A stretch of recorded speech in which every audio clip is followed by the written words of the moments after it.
But now, there is one person who has never been injured, or at least an injury that has taken him out for a long period of time where you have injury concerns. He's a homegrown player. And I don't know what it is with the Mets and signing the homegrown players. They never seem to want to sign the homegrown players, or it never works out that way. And a lot of homegrown players go. They go because the Mets don't want to give them their money. But all these new free agents, the Mets pour out money to them. Big time bucks. But not the homegrown players that are, you might argue, worthy in getting said contracts. And I'm a little bit afraid for you Met fans. Pete Alonso has the potential, not on the scale of a, dare I say, maybe Ohtani. They're not on the scale of an Aaron Judge. Maybe right underneath there, you have a Pete Alonso.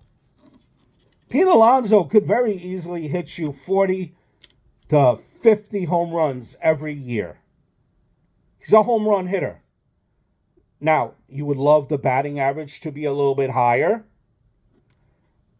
Yes, but he hits home runs. He has done nothing but hit home runs for you since he's got here, a homegrown player. He has said that he wants to be a New York Met. But he's not signed. Why? Why is he not signed?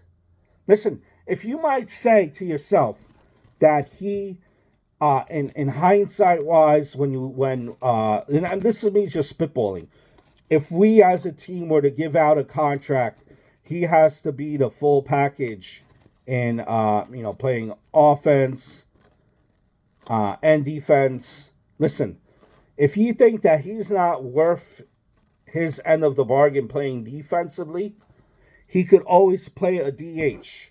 Now, he's gotten better at first base, but if the period and the time comes where he is not up to par where he should be, he could always be a DH and still hit bombs for you.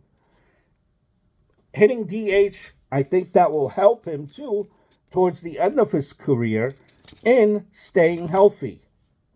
And staying healthy.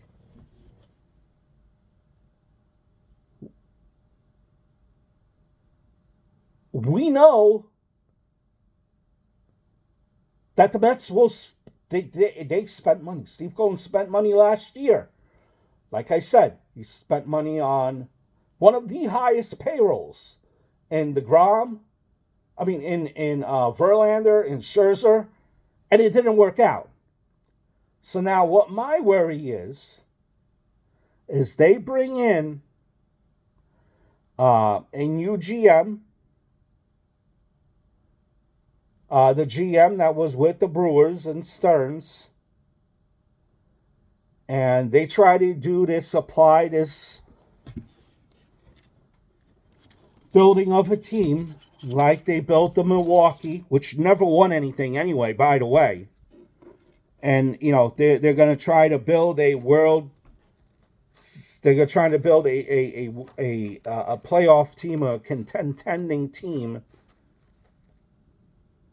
on a kind of,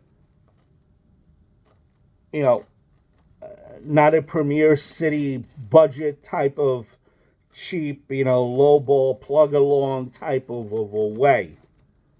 Instead of signing your players that you could rely on being an attraction for, the next 10 years. Look, this is what I worry about, where Mr. Cohen maybe feels a little snake bitten with what happened last year. Didn't work out that way, how he had envisioned it. And he feels that, that a team could be built.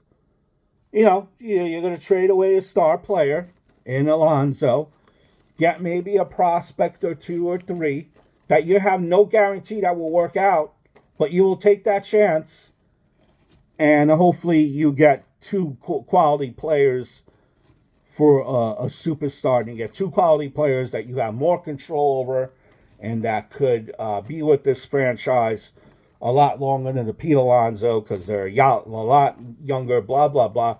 You could use all the imagination that you want in what the Mets are thinking. Again, I've never understood this. A player that has produced numbers, it's like you do not want to. And what you're telling, if you do not want to sign him now, right before this season starts, and if he goes into this season hitting 65 home runs, 100 and I don't know, let's say 50, 60 home runs, 135 RBI, are you going to sign him more? Are you going to give him more money than what it would cost you to sign him now? Man, I don't know. You have Seaver, you lose all these players that are homegrown that should be with this franchise forever, and they just up and leave and become superstars somewhere else. You're not supposed. The Mets fan base wants Pete Alonso, and you're not giving them Pete Alonso. Now maybe you will in the off, maybe you will. But all indications do not look like you will give the Mets Pete Alonso. Because it seems like there's even no communication from what I understand. And Steve Cohen has said, he has said that he's not tone deaf, that he understands that the Mets fan base wants Pete Alonso. But they're dangling Pete Alonso way too much. It's going to cost you a lot less if you're worried about money now than I'm sure it will at the end of this season. Geez, I could even see the Mets trading him, at the trade line if they're not doing too great and they're out of contention. I could see that happening. I just worry that Uncle Stevie might be a little bit too snake bitten with what happened last year. I don't know. I am worried. You should not let one of these franchise players, these players that want to be here and represent your team, dangle on and be like, out there for too long. He should have already been, signed up and good to go this season. But that's just me on the outside looking in as far as Pete Alonso.